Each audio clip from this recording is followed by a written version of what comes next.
Hello दोस्तों, तो आज के इस वीडियो में जानेंगे पर्सनल फाइनेंस क्या है। ठीक है, पर्सनल फाइनेंस किसे कहते हैं, इसका आंसर आपका ये हो जाएगा सिंपल भाषा में। आपका जो भी हम कहेंगे ना, हम आपको सब लिख कर लाया हूँ A to Z, वो भी दोनों भाषा में, इंग्लिश में भी और हिंदी में भी, ताकि आपको समझने में कोई दिक्कत ना हो। ठीक है, तो ये एक तरह से फाइनेंस क्या है, इसको पहले वीडियो में मतलब पिछले वाले वीडियो में बताया था। फाइनेंस क्या है, समझो कि फाइनेंस का ये प्रकार है जो कि फाइनेंस में ही आता है, ये भी पर्सनल फाइनेंस क्या है। ठीक है, तो इसका आंसर देखते हैं सिंपल भाषा में। देखो आंसर पर ये हो जाएगा, पर्सनल फाइनेंस का मतलब है आपकी आय, मतलब आय मतलब इनकम, इंग्लिश में बोलते हैं इनकम। खर्च मतलब एक्सपेंसेस, बचत मतलब सेविंग्स। ठीक है, सिंपल भाषा में हम जानेंगे कि पर्सनल फाइनेंस क्या है। ठीक है, सेविंग्स और निवेश मतलब इन्वेस्टमेंट, और बीमा मतलब इंश्योरेंस को सही तरीके से प्रबंधित करना, ताकि भविष्य में आपको पैसों की कमी न हो और आप अपने वित्तीय लक्ष्य मतलब फाइनेंशियल गोल्स पूरा कर सकें। ठीक है, तो अब देखो पर्सनल फाइनेंस में क्या आता है, इनकम, एक्सपेंसेस, सेविंग्स, इन्वेस्टमेंट, सब क्या है, ये सब पर्सनल फाइनेंस में है। ठीक है, तो इसमें थोड़ा सा और आगे देखते हैं। ठीक है, कम से कम हम एक टॉपिक तो क्लियर कर लें, पर्सनल फाइनेंस। आगे देखते हैं। ये देखो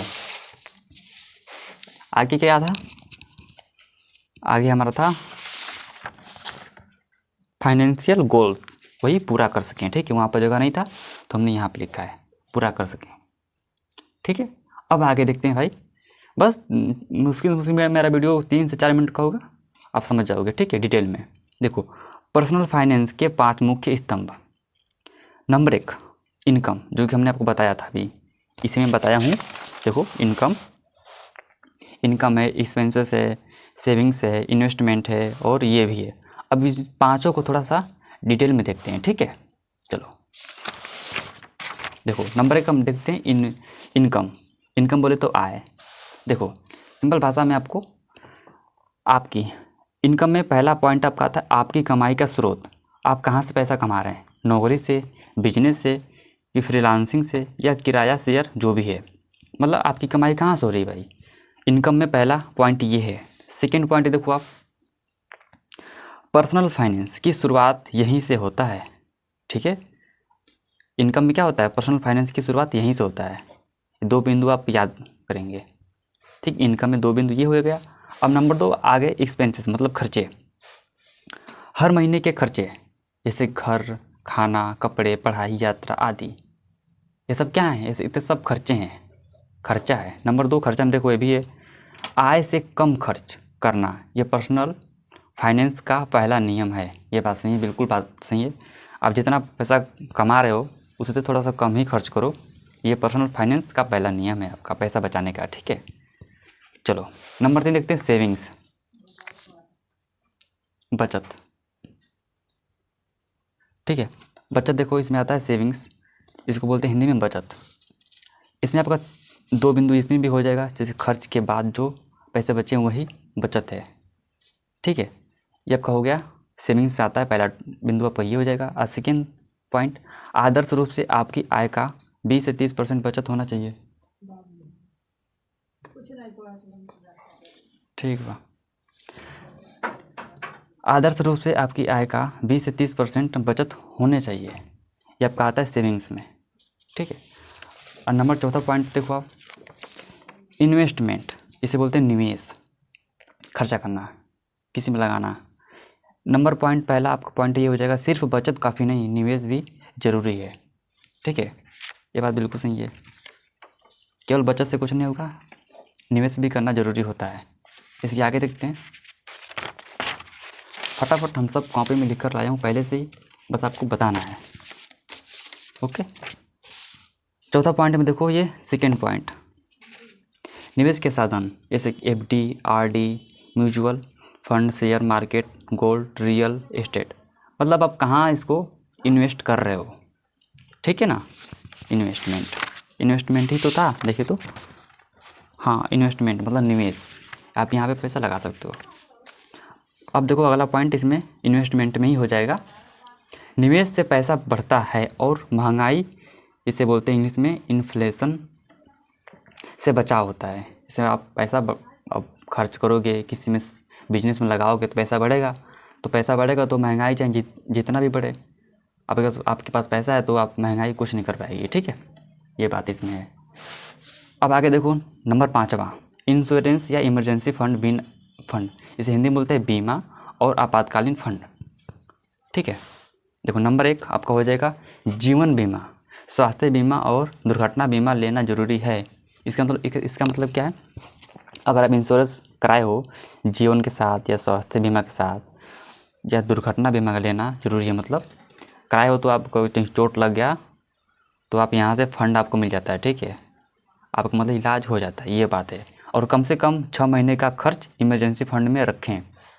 ठीक है, 6 महीने कम से कम, ताकि इसमें से कुछ भी हो जाता है तो आपका इलाज हो सके। ठीक है, चलो आगे देखते हैं कुछ पॉइंट। देखो पर्सनल फाइनेंस के लक्ष्य, फाइनेंशियल गोल्स, इस हिंदी में बोलते हैं, हिंदी में नहीं मतलब इसका मतलब यही है, फाइनेंशियल गोल्स। देखो इसको ये क्या है तो यहाँ पर समझो। जब हम पर्सनल फाइनेंस की बात करते हैं तो उसका असली मकसद केवल पैसा कमाना नहीं, बल्कि भविष्य के लिए तय किए गए सपनों और ज़रूरतों को पूरा करना है।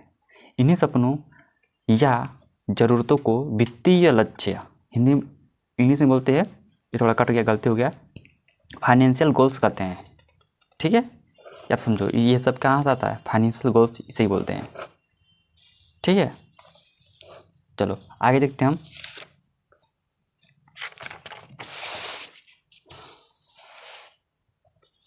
अब देखो पर्सनल फाइनेंस के लक्ष्य 3 प्रकार के होते हैं। नंबर 1, देखो भाई मैं आपको थोड़ा सही से समझा नहीं पा रहा हूँ क्योंकि मैं सब साफ साफ लिख कर लाया हूँ, तो क्या समझाना है इसमें। ठीक है, मैं समझता हूँ कि कम समय में आपको ज़्यादा से ज़्यादा चीज़ें दे पाऊँ। नंबर 1, जैसे कि होता है शॉर्ट टर्म लक्ष्य, जैसे 1 से 3 साल के अंदर आप जो भी लक्ष्य लगाते हैं, मतलब बनाते हैं, ये छोटे और नज़दीकी लक्ष्य होते हैं। नंबर 1, शॉर्ट टर्म में क्या होता है, नई मोबाइल या लैपटॉप खरीदना, ट्रेवल पर जाना, या स्कूटर या बाइक लेना, या छोटा कोर्स। ये क्या होता है, थोड़ा छोटा लक्ष्य होता है, 1 से 3 साल के अंदर आप ये पूरा कर लेते हो। अब थोड़ा इसे थोड़ा लेते हो बड़ा, जैसे मीडियम टर्म लक्ष्य, जैसे 3 से 7 साल के बीच, ये थोड़े बड़े खर्च वाले लक्ष्य होते हैं। शादी का खर्च, घर या प्लाट खरीदना, कार लेना, बच्चों की पढ़ाई जैसे कॉलेज फीस, ये सब क्या है, मीडियम लक्ष्य होता है। अब थोड़ा ये देखो लॉन्ग टर्म लक्ष्य, 7 साल से ज़्यादा समय बाद, ये सबसे महत्वपूर्ण होते हैं और इसके लिए लंबा प्लान करना पड़ता है। जैसे रिटायरमेंट के बाद का जीवन, बच्चों की शादी, बिजनेस स्टार्ट करना, आपकी संपत्ति जैसे ज़मीन, मकान, निवेश, पोर्टफोलियो बनाना। ठीक है, थोड़ा क्या है, तो लॉन्ग टर्म लक्ष्य होता है। बस लास्ट में आपका ये हो गया। यार वीडियो थोड़ा बड़ा हो चुका है यार, मैं सोचा था केवल 3 से 4 मिनट में आ जाएगा, लेकिन बड़ा हो गया। चलो अब देखो अगला पॉइंट देखो, पर्सनल फाइनेंस के लक्ष्य का मतलब यह है कि सिंपल भाषा में समझो आप, कि आपके पास जो पैसा आता है जैसे इनकम, उसे सही तरह से खर्च, बचत और निवेश करके आप इन छोटे बड़े सपनों को पूरा कर सकें। इसका मतलब यही होता है। ठीक है, थोड़ा और इसको समझते हैं आसान भाषा में। देखो लक्ष्य मतलब क्या, पैसों की दिशा तय करना। बिना लक्ष्य के पैसा पानी की तरह बह जाता है, और लक्ष्य के साथ वही पैसा आपकी ज़िंदगी बदल देता है। इसलिए लक्ष्य बनाओ। अभी लास्ट पॉइंट, पर्सनल फाइनेंस के लिए 5 गोल्डन रूल, नियम। नंबर 1, खर्च से पहले बचत करें, बात बिल्कुल सही है, सेव बिफोर स्पेंडिंग। नंबर 2, कर्ज या लोन को कंट्रोल में रखें, ज़्यादा EMI लेने से बचें। मतलब जो लेते नहीं है फ़ोन, जो भी हो गया लेते हैं, EMI लेने से बचें। Number 3, invest early invest regularly, मतलब इसमें SIP जैसे म्यूचुअल फंड से शुरुआत करें। जो भी आपका इन्वेस्ट करें, मतलब चाहे इसमें लगाओ चाहे इसमें लगाओ, मतलब शुरुआत करो। इमरजेंसी फंड बनाएं। चौथा पॉइंट ये आपका हो जाएगा, कम से कम 6 महीने की सैलरी अलग रखें ताकि इमरजेंसी में काम आ सके। आगे देखते हैं फटाफट। बस थोड़ा सा इसमें है। पाँचवा आपका हो जाएगा गोल्डन रूल में फाइनेंशियल नॉलेज बढ़ाएं, मतलब पैसों का सही इस्तेमाल करना सीखें, बढ़ाएं। ठीक है, आसान शब्दों में कहें तो पर्सनल फाइनेंस पैसा बराबर पैसा कमाना प्लस सही खर्च करना प्लस बचत करना प्लस निवेश करना प्लस सुरक्षा या बीमा लेना, ये सब क्या है? पर्सनल फाइनेंस है। ओके, तो ये था, हमने सब कुछ लिख कर लाया हूँ कॉपी में। ठीक है, अब मिलते हैं नेक्स्ट वीडियो में नए टॉपिक के साथ।